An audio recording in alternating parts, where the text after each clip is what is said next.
الحمد للہ رب العالمین والصلاة والسلام علی نبینا محمد صلی اللہ علیہ وسلم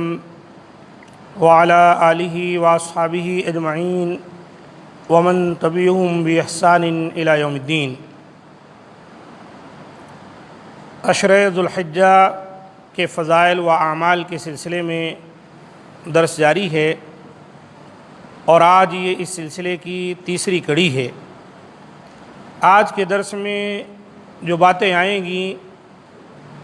وہ عشرہ ذو الحجہ کے مستحب اعمال کے سلسلے میں ہیں۔ تو معزز سامعین کرام، جب آپ یہ سمجھ گئے کہ عام ایام کی بنسبت عشرہ ذو الحجہ میں عمل صالح کی بڑی فضیلت ہے، تو اللہ تعالیٰ نے جو سنہری موقع عطا کیا ہے اس کو غنیمت جانیں اور عشرہ ذو الحجہ کا خصوصی اہتمام کریں۔ یہ حسین فرصتیں اور سازگار مواقع بار بار نہیں آیا کرتے، اس لیے ان ایام میں عبادت کی خوب کوشش کیجیے، جیسا کہ ہمارے اسلاف ان مواقع کو بالکل نہ گنواتے اور اعمال صالحہ میں اپنی بے انتہا دلچسپی کا مظاہرہ کرتے تھے۔ ابو عثمان الہندی رحمہ اللہ کہتے ہیں، اسلاف کرام 3 عشروں کی بڑی قدر کیا کرتے تھے: رمضان کا آخری عشرہ اور ذی الحجہ اور محرم کا پہلا عشرہ۔ ان ایام میں جو اعمال مستحب ہیں اور نبی صلی اللہ علیہ وآلہ وسلم سے ثابت ہیں اور جن کا تمام مسلمانوں کو خصوصی اہتمام کرنا چاہیے، وہ کچھ اس طرح ہیں۔ نمبر 1، مناسک حج اور عمرہ کی ادائیگی۔ عشرہ ذو الحجہ میں کیے جانے والے اعمال میں سب سے افضل عمل حج و عمرہ کے مناسک ادا کرنا ہے، کیونکہ اللہ تعالیٰ جس شخص کو اپنے نبی حضرت محمد صلی اللہ علیہ وآلہ وسلم کی سنت مبارکہ کے مطابق حج بیت اللہ اور ادائے عمرہ کی توفیق دیتا ہے، اس کا بدلہ اللہ تعالیٰ کے نزدیک جنت ہی ہے۔ نبی کریم صلی اللہ علیہ وآلہ وسلم کا ارشاد گرامی ہے، العمرۃ الی العمرۃ کفارۃ لما بینہما والحج المبرور لیس لہ جزاء الا الجنہ، متفق علیہ۔ ایک عمرہ کے بعد دوسرا عمرہ اپنے درمیان کے گناہوں کے لیے کفارہ ہے، اور حج مبرور کا بدلہ سوائے جنت کے کچھ نہیں۔ حج مبرور وہ حج ہے جو طریق نبوی کے مطابق کیا جائے اور جو تمام قسم کے گناہوں مثلا ریا، جماع اور فسق و فجور والی باتوں سے بالکل پاک ہو اور سراپا نیک اعمال و کردار سے معمور ہو، اسے کہتے حج مبرور۔ جب کوئی شخص حج کے لیے گیا تو وہاں کوئی گناہ نہ کرے، بیوی سے ہم بستری جماع نہ کرے اور دیگر جو فسق و فجور والے اعمال ہیں ان سے اپنے آپ کو بچائے رکھے اور سنت کے مطابق حج کرے، تو اس کو کہتے ہیں حج مبرور۔ اور نبی صلی اللہ علیہ وآلہ وسلم نے کیا فرمایا کہ حج مبرور لیس لہ جزاء الا الجنہ، اگر کوئی حج مبرور کر لے تو پھر اس کا بدلہ جو ہے سوائے جنت کے اور کچھ نہیں ہے۔ اور دوسری بات، روزہ رکھنا۔ روزہ بھی عمل صالح کی جنس سے ہے، بلکہ اللہ کے نزدیک سب سے افضل اور محبوب اعمال میں سے ایک عمل ہے روزہ رکھنا۔ حضرت ابو سعید خدری رضی اللہ تعالیٰ عنہ سے روایت ہے کہ رسول اللہ صلی اللہ علیہ وآلہ وسلم نے فرمایا، ما من عبد یصوم یوما فی سبیل اللہ الا باعد اللہ بذلک اليوم وجہہ عن النار 70 خریفا، رواہ البخاری و مسلم۔ جو شخص اللہ کی راہ میں ایک روزہ رکھتا ہے، اللہ تعالیٰ اس کے بدلے میں اس کے چہرے کو جہنم سے 70 سال کی مسافت تک دور کر دیتا ہے۔ اللہ کے راستے میں ایک روزہ رکھنا، اس کے 2 معنی ہو سکتے ہیں۔ ایک معنی تو یہ ہے کہ خالصتاً اللہ کے لیے روزہ رکھنا، ایک معنی یہ ہے کہ جہاد فی سبیل اللہ میں جب وہاں سفر پر ہے تو روزہ رکھے۔ دونوں جو ہے اس سلسلے میں احتمال ہے کہ اس کو اجر و ثواب دونوں طرح رکھنے سے مل جائیں گے۔ یہ روزہ کی عمومی فضیلت ہے، اور جہاں تک عشرہ ذوالحجہ میں روزے کے رکھنے کا تعلق ہے تو رسول اکرم صلی اللہ علیہ وآلہ وسلم کے ازواج مطہرات رضی اللہ عنہن میں سے کسی سے مروی ہے کہ کان رسول اللہ صلی اللہ علیہ وسلم یصوم 9 ذی الحجہ ویوم عاشوراء و3 ایام من کل شہر، رواہ ابو داود وصححہ الالبانی، کہ رسول اکرم صلی اللہ علیہ وآلہ وسلم ذوالحجہ کے پہلے 9 دن روزے رکھتے تھے۔ اس حدیث میں اس بات کی دلیل ہے کہ ذوالحجہ کے جو 10 ایام ہیں ان میں 9 دن 1 سے لے کر 9 تاریخ تک یہ نبی صلی اللہ علیہ وسلم روزہ رکھتے تھے۔ اسی طرح یوم عاشوراء کا اور ہر ماہ میں 3 دن روزہ آپ صلی اللہ علیہ وسلم رکھتے تھے۔ اور اسی طرح سے یہ بھی ثابت ہے کہ نبی صلی اللہ علیہ وآلہ وسلم یوم الاثنین اور یوم الخمیس کا بھی روزہ رکھتے تھے، یعنی پیر والے دن اور جمعرات کے دن۔ اسی طرح یہ بھی ثابت ہے کہ آپ صلی اللہ علیہ وآلہ وسلم ایام 20 کے بھی روزہ رکھتے تھے، جس کا ذکر یہاں پر آ گیا کہ 3 دن ہر مہینے کے۔ تو یہ 14، 15، 16 کوئی رکھ لے،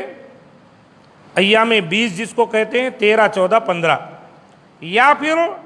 پہلے عشرے میں 1 رکھ لے، دوسرے عشرے میں 1 رکھ لے، اور تیسرے عشرے میں 1 رکھ لے۔ الغرض یہ کہ مہینے میں 3 روزہ رکھ لیا تو اس فضیلت کو پا جائے گا۔ اس بنا پر عشرہ ذوالحجہ یعنی اس ماہ کے پہلے 9 دن روزہ رکھنا مستحب ہے۔ اور جہاں تک حضرت عائشہ رضی اللہ تعالی عنہا کا یہ قول ہے کہ ما رأیت رسول اللہ صلی اللہ علیہ وسلم صائما فی العشر قط، کہ میں نے رسول اللہ صلی اللہ علیہ وسلم کو عشرہ ذوالحجہ میں کبھی روزے کی حالت میں نہیں دیکھا۔ یہ مسلم شریف کی حدیث ہے۔ تو پہلے جو حدیث گزری کہ اللہ کے رسول 9 دن روزہ رکھتے تھے ذوالحجہ کا، اور یہ حدیث، دونوں کے اندر بظاہر ٹکراؤ نظر آ رہا ہے۔ تو اس کے اندر کوئی ٹکراؤ نہیں ہے۔ اس کے بارے میں امام نووی رحمۃ اللہ علیہ کہتے ہیں کہ اس حدیث سے یہ وہم پیدا ہوتا ہے کہ عشرہ ذوالحجہ یعنی ذوالحجہ کے پہلے 9 دن روزہ رکھنا مکروہ ہے، جبکہ علماء اس کی تعویل یوں کرتے ہیں کہ ان 9 ایام کا روزہ رکھنے میں کوئی کراہت نہیں ہے، بلکہ یہ تو نہایت درجہ مستحب ہے، خاص طور پر 9 ذوالحجہ کا روزہ جس کی فضیلت میں کئی احادیث وارد ہیں۔ اس کے علاوہ صحیح بخاری میں رسول اکرم صلی اللہ علیہ وسلم کا ارشاد بھی ہے کہ ان ایام میں عمل صالح اللہ تعالیٰ کو باقی تمام ایام کی بنسبت زیادہ محبوب ہوتا ہے۔ تو حضرت عائشہ رضی اللہ عنہا کا یہ کہنا کہ ان ایام میں آپ صلی اللہ علیہ وسلم نے روزہ نہیں رکھا، اس کا یہ معنی ہے کہ کسی بیماری کے عارضہ یا سفر وغیرہ کے بنا پر روزہ نہیں رکھا، اور ان کا یہ کہنا کہ انہوں نے آپ صلی اللہ علیہ وسلم کو ان ایام میں روزہ کی حالت میں نہیں دیکھا، تو ان کے نہ دیکھنے سے یہ لازم نہیں آتا کہ آپ صلی اللہ علیہ وسلم نے روزہ رکھا ہی نہیں۔ پھر امام نووی رحمۃ اللہ علیہ نے ابو داؤد کی وہی حدیث بطور دلیل ذکر کی ہے جس کا تذکرہ ہم ابھی کر چکے ہیں۔ امام نووی رحمۃ اللہ علیہ نے مسلم شریف کی شرح میں یہ بات لکھی ہے، جلد نمبر 4 صفحہ 58، جبکہ حافظ ابن حجر رحمۃ اللہ علیہ کا حضرت عائشہ رضی اللہ عنہا کے اس قول کے بارے میں کہنا ہے کہ شاید یہ اس لیے کہ آپ صلی اللہ علیہ وسلم بعض اوقات کسی عمل کو پسند تو کرتے تھے لیکن اس کی فرضیت کو خوف کی وجہ سے ترک کر دیتے تھے، اس کی فرضیت کے خوف کی وجہ سے، کہ آپ نبی ہیں، اگر کوئی ایک مستحب عمل ہے، سنت عمل ہے، آپ اگر پابندی سے اس پر عمل کرنے لگ جائیں گے تو کہیں ایسا نہ ہو کہ وہ امت پر فرض کر دی جائے اور پھر امت اس پر عمل نہ کر سکے، تو اللہ کے رسول اس لیے کبھی کبھی ترک کر دیا کرتے تھے۔ لہذا ہو سکتا ہے کہ حضور صلی اللہ علیہ وسلم نے اسے بھی فرضیت کے اندیشہ کے بنا پر چھوڑ دیا ہو۔ علامہ ابن حجر رحمۃ اللہ علیہ نے فتح الباری جلد 2 صفحہ 460 پر یہ بات بیان کی ہے۔ بہرحال حضرت عائشہ رضی اللہ عنہا کے قول کی جو بھی تعویل ہو، نبی کریم صلی اللہ علیہ وسلم کا جو عمومی ارشاد ہے کہ ان ایام میں عمل صالح اللہ تعالیٰ کو سب سے زیادہ محبوب ہوتا ہے، تو اس میں روزہ بھی آتا ہے، اور روزہ کے فضائل متعدد احادیث سے ثابت ہیں۔ واضح رہے کہ ایام عشرہ ذی الحجہ میں سے یوم عرفہ کے روزے کو بھی آپ صلی اللہ علیہ وسلم نے خصوصی اہمیت دی ہے، خصوصی طور پر آپ نے ذکر کیا، اور آپ نے اس کی فضیلت بیان کرتے ہوئے فرمایا صوم یوم عرفۃ احتسب علی اللہ ان یکفر السنۃ التی قبلہ والتی بعدہ، رواہ مسلم۔ یوم عرفہ کے روزہ کے متعلق مجھے اللہ سے امید ہے کہ وہ پچھلے 1 سال اور آنے والے 1 سال کے گناہوں کے لیے کفارہ بن جائے گا، یعنی 2 سال کے گناہ ایک روزے سے معاف ہو جائیں گے۔ اہل علم کہتے ہیں اس سے صغیرہ گناہ 1 سال جو گزر گیا اور آنے والے 1 سال کے بھی صغیرہ گناہوں کو اللہ تعالیٰ ایک روزہ یوم عرفہ کا جو روزہ رکھا جاتا ہے اس کی وجہ سے معاف فرما دے گا۔ لہذا 9 ذی الحجہ یعنی یوم عرفہ کا روزہ رکھنا سنت ہے، اور یوم عرفہ جیسے کہ میں نے کل کے درس میں اس کی توضیح کی تھی 9 ذی الحجہ کو ہوتا ہے۔